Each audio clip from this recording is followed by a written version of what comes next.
us in the diaspora, we're tired of that.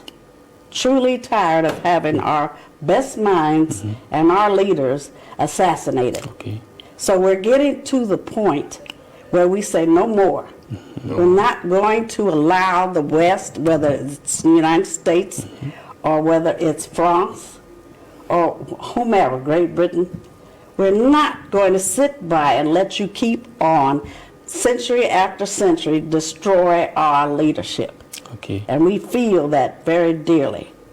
We are here as a group Okay. to let Ibrahim Traoré know that he has support in the West. Okay. How important is the war waged by President Ibrahim Traoré? Very important. And we're here to help wage that war.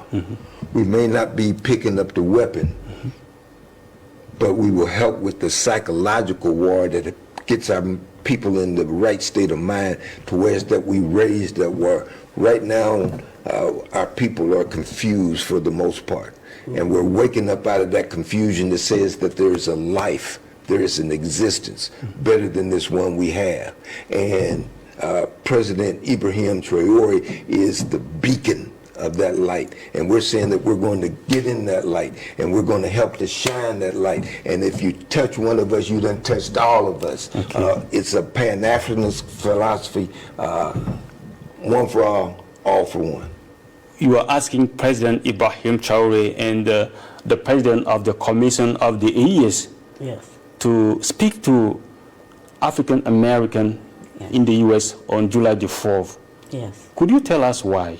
We want to give both of them a chance to tell their side of this story because they're being painted in the West in a bad way. Okay. And it's only fair that they be allowed to state the reasons why they're doing what they're doing. We know them to be true, so that's why we can support them. And also, I was very pleased yesterday when the president of the Sahel region gave me this pin Okay. as a token of his appreciation of our being support for the Sahel region Right. and what it stands for. It represents Malcolm Luther King and also all of the freedom fighters and martyrs that we've had in the past. Some may think that it's because of the fact that most African Americans do not view things like you, that you want President Traoré to speak to them. Is it so? Or? Yes, that's a big Unfortunately. part of it. Because he can speak for himself. And he does a very good job of doing it. Okay. So he might be able to sway even or explain better Okay. those of us in the United States that don't understand. And that's what we want to do, hook the two together. Those that don't understand with him so that he can have a chance to explain. Okay. But you want to add something? Yeah. If we look at this historically, we were stolen from the African continent Right. and enslaved in the West. Yes.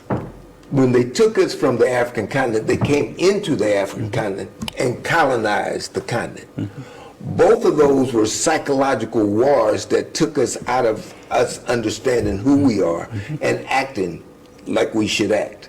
And so now this is an effort to bring us back to one, to bring us back to the African that we were and the African that we will be, and to control the land Right. for the benefit Of us of all. African people.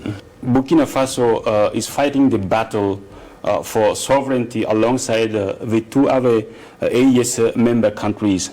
Do you consider going to Mali and Niger, which are fighting the same battle? We I are like going. that. Yeah.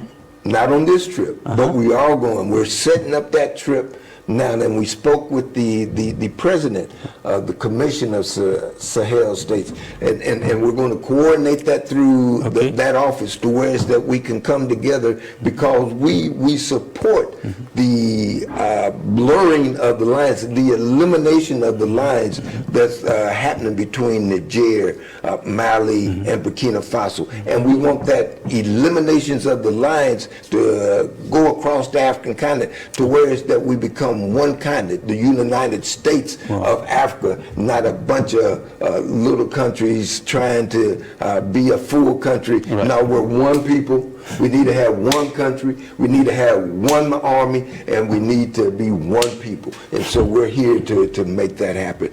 On July the 4th, next July the 4th, is taking place Black Summer 2025. For the first time in the U.S. What is the triggering factor that made you say, now we need to do things differently? We have formed what we call the Afro-Descendant Nation. And that is because we want to be an umbrella group for all of the 100 or 200 different organizations in the United States who have differences of opinion on how they view themselves, how they view Africa, and our relationship together. Okay. So what we're trying to do is bring as many people from all of these different organizations together, so that we can share our ideas and let it be known what we're trying to accomplish over here and how it's going to benefit all of us. There are 250 million Afro-descendants. 250 million. Okay. Scattered throughout 19 nations. Okay.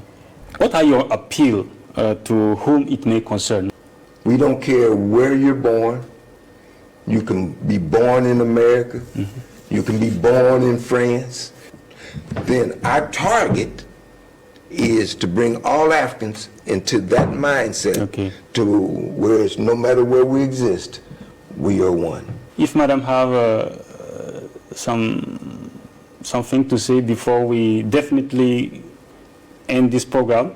Well, let me say to the listening audience that we are not speaking, this particular group that came here, we're not speaking on behalf of all Black Americans or all of the people in the diaspora. But we are putting forth what is important to us, and we hope that it will be important to them. If others want to speak, that's their prerogative. All right. But we speak for our thoughts. Okay, thank you very much, ladies and gentlemen. I've received a delegation of the friends of President Ibrahim Traoré in the West. Thanks for coming, Elder Mose Azabu. Yes, sir. And Harriet Abu Bakr. Thanks for coming. Thank you. We were glad to be here. Thanks for watching, ladies and gentlemen. Stay tuned to the television of Burkina Faso. Goodbye.